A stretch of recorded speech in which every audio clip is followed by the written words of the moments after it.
Estudos científicos comprovam, é durante o sono que aumenta a produção do hormônio do crescimento, chamado GH. Ele serve de estímulo para a secreção de um outro hormônio, o IGF-1, que é o responsável por processos importantes no organismo, como a reunião de proteínas nos ossos e nos músculos e a absorção de nutrientes. Para falar sobre a importância do sono no desenvolvimento psicomotor e de aprendizado da criança, nós convidamos a psicopedagoga Maria Carolina Lolli. Tudo bem? Tudo bem, Elaine? Bom, vamos começar falando então, criança que dorme bem rende mais, né? Com certeza. Então, alguns estudos mais recentes, antigamente a gente acreditava que cada um tinha o seu ritmo próprio para dormir. Então, assim, se para mim 5 horas bastasse, estava tranquilo, né? Se para você 10 horas fosse suficiente para que você acordasse no outro dia e fizesse as suas atividades, estava ótimo.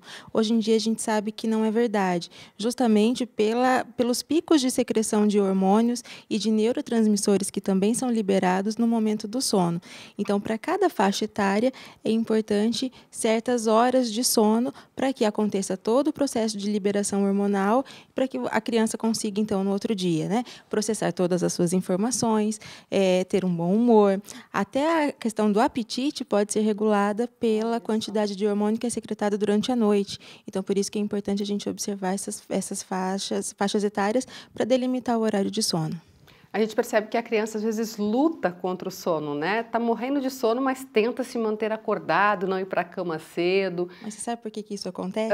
Porque as crianças, quanto menores elas têm medo de que se elas dormem, se elas adormecem, no outro dia elas não acordam. Então, elas têm medo de perder a mãe, de perder aquilo que ela estava fazendo naquele momento. Então, por isso que a gente, às vezes, percebe que as crianças muito pequenas, que não entendem, né, essa questão de amanhã eu vou acordar, amanhã eu consigo fazer tudo de novo, elas relutam tanto para dormir. Então, desde pequeno, para ajustar a rotina, conversar com a criança, olha, amanhã nós iremos continuar a brincar, amanhã, quando você acordar amanhã, você vai fazer tal coisa, porque daí a criança começa a entender que se ela dormir, ela vai passar um momento desligada e depois ela vai acordar e vai fazer a sua rotina normalmente. Olha que interessante, tá vendo? Isso é uma coisa bem diferente.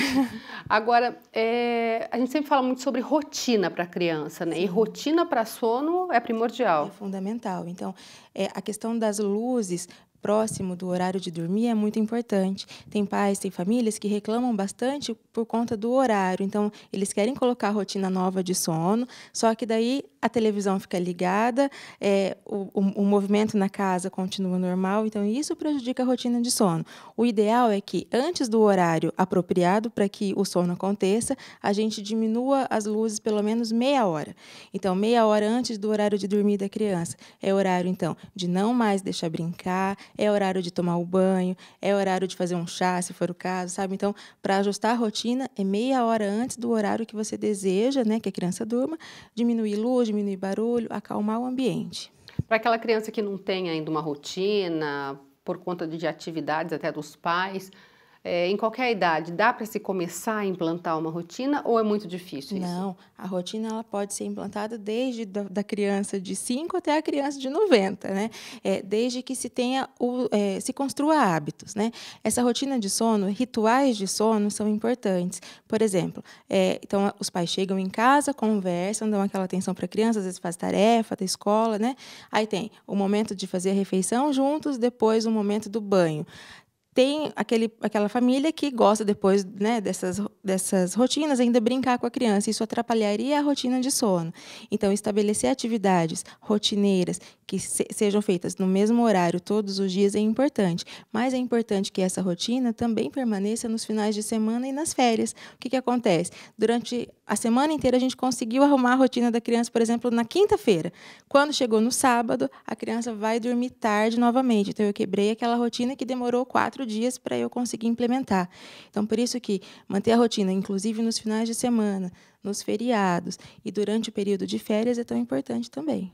Aquela coisa de contar uma historinha para a criança antes de dormir, é bom ou atrapalha? Não, é bom desde que a gente mantenha esse ritmo de calmaria. Não adianta nada você contar historinha com fantoche e o bicho fazer movimentos bruscos e risadas altas, porque isso vai fazer com que a criança, então, libere hormônios da excitabilidade e não a serotonina, que seria o hormônio que deixaria a criança mais sonolenta. O que faria isso, então, né, que a liberação desse hormônio do sono, seria o fato de contar uma história com um tom mais baixo de voz, é uma história mais calma, cujos animais, os personagens da história ali, não façam movimentos bruscos, não falem algo que seja muito engraçado, algo que desperte, né?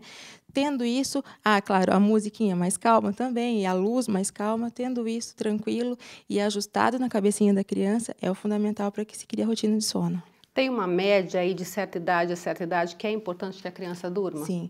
Então, a criança, por exemplo, de 0 anos, né, do nascimento até por volta dos seus 3 anos, é importante que a criança durma 15 horas por dia, no período da noite. No período da pré-escola, então dos 4 anos até os 5 anos, na educação infantil, é importante que a criança durma de 10 a 13 horas. E muitas vezes esse horário não é, né, obedecido ali. A criança que está no ensino fundamental, por exemplo, então dos 5 anos, 6 anos até os 13 anos, é importante que ela durma de 10 horas até 13 horas. Então, são horários que a gente não imagina, né? Às vezes a gente não consegue ajustar para que a criança consiga dormir todo esse tempo, né? E é muito importante, porque isso depende da concentração, né? A concentração da criança no outro dia, a questão dos movimentos, dos reflexos, a questão do raciocínio lógico, tudo isso é influenciado por uma noite bem dormida. Quando a criança dorme mal, é possível perceber muita irritabilidade, né? Até Sim. nós adultos, às vezes, quando não dormimos, ficamos irritados.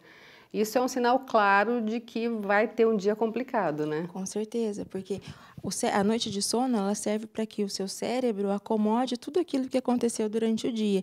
Então, aquilo que não presta é descartado e aquilo que eu vou utilizar é guardado, armazenado, né? E o sono também serve para o relaxamento muscular. Então, nós só temos relaxamento muscular quando nós partimos na etapa 4 do sono, que é o sono REM, né? O sono mais pesado, aquele sono que nós temos o sonho, né? Quando isso acontece, aí sim nós conseguimos descansar. Uma criança, por exemplo, que não consegue dormir a noite toda, que acorda várias vezes à noite, ela não consegue ter todo o ciclo do sono. E então ela vai ter o rendimento no outro dia prejudicado, por quê? Os músculos do corpinho dela, né, não relaxaram o suficiente.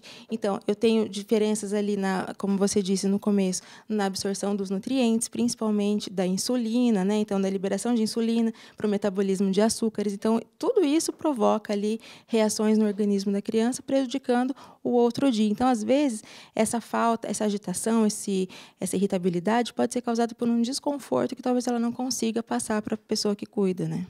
E assim, se a mãe perceber, o pai ou o cuidador, que a criança esteve no quarto a noite inteira, mas acordou cansada, acordou irritada, é preciso fazer uma avaliação desse sono.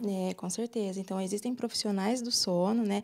O neurologista pode encaminhar para um profissional especialista nesse sentido, que daí sim avaliará como é a qualidade do sono, porque não adianta nada. Tem criança, às vezes, que dorme 10 horas, né? Só que essas 10 horas não têm a qualidade que elas deveria ter. Então, por isso que é importante quantidade e qualidade. Não adianta dormir 10 horas, deitar 10 horas, mas acordar de meia em meia hora, porque daí eu não consigo ter todo esse ciclo de sono normal. Então, não descansando, não tendo a liberação hormonal necessária, né? E não tendo ali, então, o equilíbrio do meu corpo de novo. Os adultos, normalmente, quando não conseguem dormir, acabam apelando para medicamentos e algumas outras coisas. Sim. Para a criança, você falou que um chazinho pode ser bom, né? Isso, chazinho. coisas que acalmem. Geralmente, coisas quentes antes de dormir, eles provocam, então, a redução da excitabilidade, diferente das coisas geladas, né? E isso, assim, alguns estudos lá da homeopatia que garantem essas questões para a gente. Mas isso vai do tipo de hábito que você coloca na sua família. Talvez seja o hábito de tomar um sorvete à noite. Se esse hábito de tomar sorvete traga calma para a criança naquele momento, ótimo, ele pode servir como um animador para o sono, né? Tem que ver realmente o que é o hábito da família. Isso, mas lembrando que a coisa quentinha ajuda. Ajuda, porque ela relaxa, né?